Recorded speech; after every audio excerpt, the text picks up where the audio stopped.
A Tale of Two Cities, by Charles Dickens, is a captivating historical novel set against the backdrop of the French Revolution. The story unfolds in 3 books, and in this video, we will continue the synopsis of Book 2 of the novel.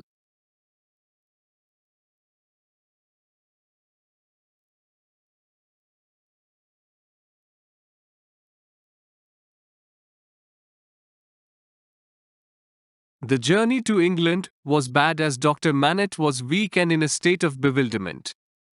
On the ship, they met Charles Darnay, the nephew of Marquis de Evemond. Charles, wishing to relinquish his ancestral property and country, was going to England to escape the taint of blood that was on his family. He wished to atone for his ancestors' sins and live a peaceful and honest life in England. As a result, he was kind and helpful to the Manettes on the ship. However, both knew nothing about each other. Since he used to travel often between France and England, he was taken to be a French spy. At the trial at Old Bailey, Lucy, Jarvis Lorry and her father were called as witnesses. Though the first witness, Bursard, Solomon Pross, denounced Charles as a spy, he himself was proved to be dishonest. The second witness, Roger Seeley, a true Briton as he claimed, was also proven to be a criminal. The testimony of Jarvis Lorry, Dr. Manette and Lucy was not at all incriminating. However, what really helped Charles to escape imprisonment was the striking similarity between Charles and Sidney Carton, an assistant of the defense lawyer. Sidney himself noticed this resemblance, and it was proved that the man they had taken to be a spy could easily have been someone else. Charles was given the benefit of doubt and was released.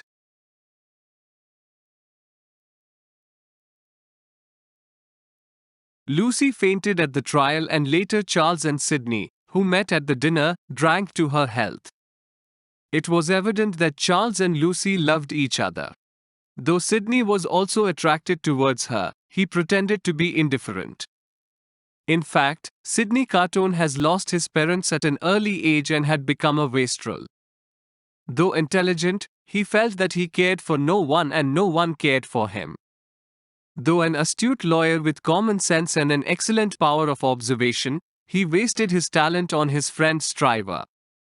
He helped the lawyer Stryver by assisting him in all the cases. In return, he got brandy instead of recognition.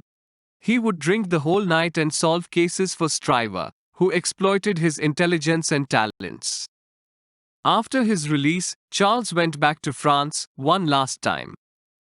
There he met his uncle, Marquis de Evemond, who made no attempt to hide his hatred for Charles. Charles, too, expressed his dislike for the atrocities, an extremely wicked or cruel act, typically one involving physical violence or injury, committed by his race. His curse, that his uncle should die, was fulfilled that very night as the Marquis was stabbed by Jacques. Actually, the casual and inconsiderate Evemond had been driving home after a party, when he recklessly drove over the son of a poor man named Gaspard. Gaspard clung to the carriage, followed him home and killed Evemond at night. The Defarges, who were witnesses to this accident, promised to avenge the death of Gaspard's son, and Madame Defarge knitted or registered the name of the Evemond family. Charles, it seemed, was doomed to die since he belonged to the Evemond family.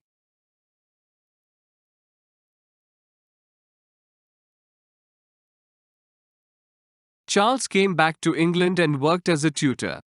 Eventually Stryver, Sidney and Charles fell in love with Lucy. Stryver was rejected by Jarvis Lorry before he could propose to Lucy. Charles declared his love for Lucy to Dr. Manette, and was accepted after he convinced the doctor that he would be sincere to both of them till death. Sidney, on the other hand, became a frequent visitor as Lucy seemed to lift his drooping spirits. While telling her about his life, he indirectly expressed his love for her and thanked God that she did not love him. Lucy was full of compassion and understanding as she asked him how she could help him. In fact, she even asked him to lead a worthwhile life as he was a good man. Sidney was so touched by her sympathy that he promised to sacrifice his life for this woman who had faith in him and the goodness in him. Eventually, Charles and Lucy got married. On the day of the marriage, Charles told Dr. Manette that he was an Evemond. Though Dr. Manette was stunned by Charles' relationship with the brutal Evemonds, he made Charles promise not to reveal his identity to Lucy or anyone else. As a loving father, he hid this secret, was tortured in his mind, and even took to shoemaking for 9 days, while Lucy was away. However, he regained his mental balance, promised to forget his past, and become happy once again.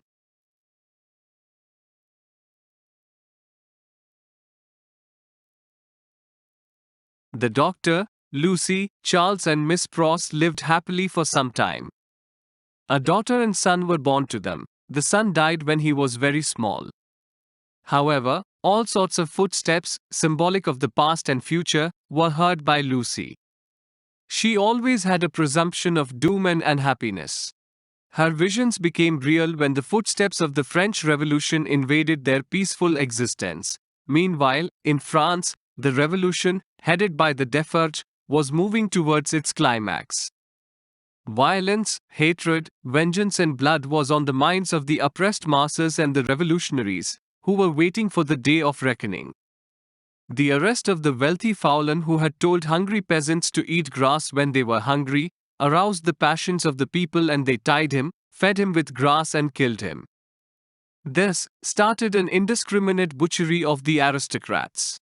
The innocent or guilty both were killed. 4 Jacques entered the Evemond chateau, set it ablaze and arrested the caretaker Gabelle, who did his best to save the burning chateau. Gabelle then wrote to Charles, asking him to help as he had been accused of helping the emigrant Charles. Charles was so much stricken by guilt and responsibility that he rushed to France without telling Jarvis Lorry, Dr. Manette and Lucy. Though Gabelle's letter had been addressed to Tellson's Bank, Lorry did not know that Charles Evemond was Charles Darnay.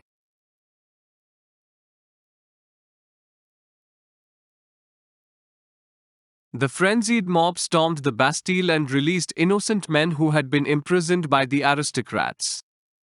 With the fall of the Bastille, the guards, too, surrendered and the rule of the people started. Defarge immediately rushed to cell 105, North Tower, where Dr. Manette had been imprisoned. There he discovered a note written by Dr. Manette while he had rotted in prison. He had given an account of his imprisonment and denounced the Evemond race. This letter was hidden by Defarge and the contents were revealed at a later stage. Charles took the letter on the pretext of giving it to Charles Evemond, whom he claimed to know. In France, Charles was arrested, denounced as a traitor and was imprisoned in La Force prison.